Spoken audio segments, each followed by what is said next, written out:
আপনি কি ইন্স্যুরেন্স নেবেন ভাবছেন? তাহলে এই ভিডিওটি আপনার জন্য। তো চলুন আজকে শুরু করা যাক। আমি রাখাল, আমি আপনাকে আজকে দেখাবো কিভাবে আপনি ইন্স্যুরেন্স নেবেন, কোন ইন্স্যুরেন্সটা নিলে আপনার জন্য খুবই ভালো হবে এবং তার টার্ম অ্যান্ড কন্ডিশনালগুলো কী কী আছে এই ভিডিওতে আমি আপনাকে দেখাবো।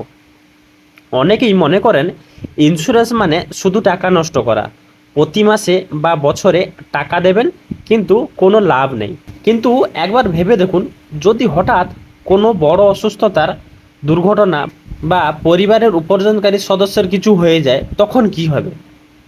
আজকের এই ভিডিওতে আমি সহজ ভাষায় বোঝাবো ইন্স্যুরেন্স কি, ইন্স্যুরেন্স কেন নেওয়া উচিত, কারা অবশ্যই ইন্স্যুরেন্স নেবেন, কোন ধরনের ইন্স্যুরেন্স সবচেয়ে জরুরি এবং ইন্স্যুরেন্স নেওয়ার সময় কি কি ভুল করবেন না। ভিডিওটি শেষ পর্যন্ত দেখুন, কারণ শেষের দিকে এমন কিছু গুরুত্বপূর্ণ বিষয় বলবো যা অনেক মানুষ ইন্স্যুরেন্স করার সময় খেয়াল করেন না। ইন্স্যুরেন্স কি? ইন্স্যুরেন্স বা বীমা হলো এমন একটি আর্থিক সুরক্ষা ব্যবস্থা যেখানে আপনি নির্দিষ্ট পরিমাণ প্রিমিয়াম দেন, এর বিনিময়ে কোনো নির্দিষ্ট ঝুঁকি, যেমন মৃত্যু, দুর্ঘটনা, অসুস্থতা বা সম্পদের ক্ষতি হলে ইন্স্যুরেন্স কোম্পানির শর্ত অনুযায়ী আর্থিক সহায়তা দেয়। সহজ ভাষায় বললে ইন্স্যুরেন্স হলো আপনার এবং আপনার পরিবারের ভবিষ্যতের জন্য একটি সেফটি নেট। কেন ইন্স্যুরেন্স নেওয়া উচিত? ১. পরিবারের আর্থিক নিরাপত্তা। যদি পরিবারের একমাত্র উপার্জনকারী ব্যক্তি কিছু হয়ে যায়, তাহলে পরিবারের মাসিক খরচ, সন্তানের পড়াশোনা, বাড়ির ইএমআই সব কিছু সমস্যায় পড়ে যেতে পারে। একটি ভালো লাইফ ইন্স্যুরেন্স এই সময় পরিবারের পাশে দাঁড়াতে পারে। ২. চিকিৎসার খরচ দিনে দিনে বাড়ছে। আজ একটি বড় হাসপাতালে ভর্তি হলে কয়েকদিনের মধ্যে লাখ লাখ টাকা খরচা হয়ে যেতে পারে। একটি ভালো হেলথ ইন্স্যুরেন্স থাকলে এই বড় খরচের অনেকটাই কভার হতে পারে। এতে আপনার সঞ্চয় ভাঙতে বা ধার করতে হতে নাও পারে। ৩. মানসিক শান্তি। ইন্স্যুরেন্স থাকলে অনেক মানুষ নিশ্চিন্ত বোধ মনে করেন যে বড় সমস্যা হলে অত্যন্ত আর্থিকভাবে সম্পূর্ণ একা পড়তে হবে না। ৪. দীর্ঘমেয়াদী আর্থিক পরিকল্পনা।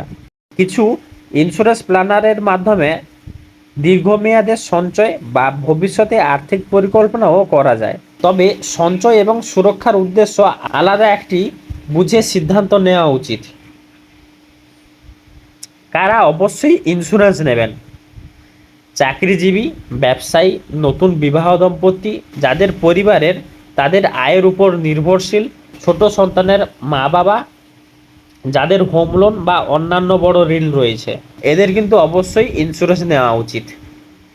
কোন ধরনের ইন্স্যুরেন্স সবচেয়ে ভালো এবং গুরুত্বপূর্ণ? লাইফ ইন্স্যুরেন্স পরিবারের আর্থিক সুরক্ষার জন্য। লাইফ ইন্স্যুরেন্সটা কিন্তু খুবই গুরুত্বপূর্ণ একটি উপায়। হেলথ ইন্স্যুরেন্স, যদি আপনার হেলথ ইন্স্যুরেন্স করা থাকে তাহলে বড় ধরনের কোনো অসুখ হলে আপনি সেই ক্ষেত্রে অনেক রকম সুযোগ সুবিধা পেতে পারেন, যেমন হাসপাতালে চিকিৎসা করা কিংবা অন্যান্য বড় বড় খরচ ক্ষেত্রে আপনার কিন্তু হেলথ ইন্স্যুরেন্স খুবই কার্যকরী হতে পারে।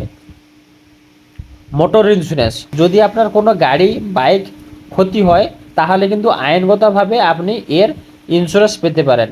বাইক অ্যাক্সিডেন্ট হোক কিংবা কার অ্যাক্সিডেন্ট হোক কিংবা অন্যান্য কোনো কিছু যদি অ্যাক্সিডেন্ট হয়, এক্ষেত্রে মোটর ইন্স্যুরেন্স যদি আপনার করা থাকে তাহলে কিন্তু আপনার এর ক্ষেত্রে খুবই উপকারী হবে। পার্সোনাল অ্যাক্সিডেন্ট ইন্স্যুরেন্স, দুর্ঘটনাজনিত মৃত্যু বা অক্ষমতার ক্ষেত্রে আর্থিক সহায়তার জন্য।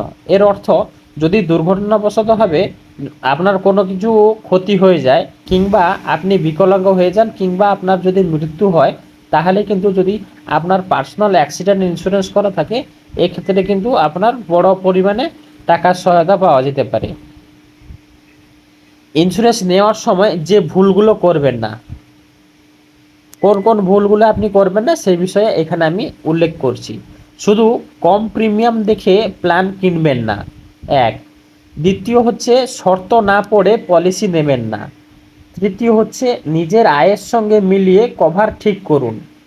চতুর্থ, মনোনীত ব্যক্তি সঠিকভাবে নিযুক্ত করুন, মানে যিনি নমিনি থাকবেন তার কিন্তু সঠিকভাবে সেটা কিন্তু আপনাকে উল্লেখ করতে হবে। প্রয়োজনে সময়ে সময়ে পলিসি রিভিউ করান। যদি ঠিক টাইমে আপনি রিভিউ করাতে পারেন তাহলে কিন্তু আপনার কোনো কিছু অসুবিধা হবে না। ইন্স্যুরেন্স নেওয়ার আগে কি কি দেখবেন? কোম্পানির সুনাম, আপনাকে কিন্তু দেখতে হবে কোন কোম্পানির নামে আপনি ইন্স্যুরেন্স করছেন। যে যে কোম্পানির নামে আপনি ইন্স্যুরেন্সটা নিতে চাইছেন সেই কোম্পানি কতটা বিখ্যাত আছে আপনাকে কিন্তু সেটা দেখতে হবে। যদি তার নাম ডাক যদি ভালো থাকে তাহলে অবশ্যই আপনি সেই কোম্পানির সুনাম নেবেন। যেরকম একটা সবচেয়ে নামী কোম্পানি আমাদের ভারতবর্ষে চলছে এলআইসি। এলআইসি যদি কারোর করা থাকে তাহলে কিন্তু কোনো কিছু অসুবিধা হয় না। এর ক্ষেত্রে হচ্ছে কি এলআইসি খুব নামি দামি কোম্পানি। তারপর হচ্ছে কি claim settlement ratio. Claim settlement ratio কি?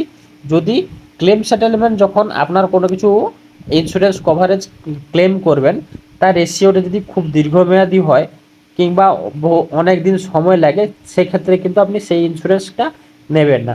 যেটি খুব তাড়াতাড়ি কভারেজ দিতে পারবে, আপনার ক্লেম যত তাড়াতাড়ি করাতে পারবে সেই কোম্পানি দেখে আপনাকে কিন্তু ইন্স্যুরেন্সটি নিতে হবে। পলিসি কভারেজ, আপনার পলিসি কভারেজ হিসাবে আপনাকে কিন্তু দেখতে হবে যে পলিসি কভারেজ হিসাবে কীভাবে আপনি রাখতে চান। ওয়েটিং পিরিয়ড, যদি হেলথ ইন্স্যুরেন্স হয়, যদি হেলথ ইন্স্যুরেন্স আপনার করা থাকে, যদি ওয়েটিং পিরিয়ড যদি থাকে বেশি তাহলে কিন্তু সেটা নেওয়া উচিত না। এক্সক্লুশন, অর্থাৎ কোনো বিষয়গুলি কভার হয় না। প্রিমিয়াম আপনার বাজেটের মাধ্যমে আছে কিনা দেখতে হবে। প্রিমিয়াম যখন আপনি যে প্রিমিয়ামটি নিচ্ছেন সেটা মান্থলি হোক কিংবা হাফ ইয়ারলি হোক কিংবা ইয়ারলি হোক, আপনার বাজেটের ভিতরে যদি থাকে তাহলে আপনি কিন্তু প্রিমিয়াম নেবেন, তা না হলে কিন্তু প্রিমিয়াম নেওয়া আপনার উচিত না। ইন্স্যুরেন্স কোনো খরচ নয়, এটি একটি আর্থিক সুরক্ষা। জীবনে কখন কি পরিস্থিতি আসবে তা কেউ আগে থেকে বলতে পারে না, তাই সঠিক তথ্য জেনে নিজের প্রয়োজন অনুযায়ী ইন্স্যুরেন্স নির্বাচন করা কিন্তু খুবই গুরুত্বপূর্ণ। আশা করি আজকের ভিডিওটিতে আপনাদের কাজে লাগবে।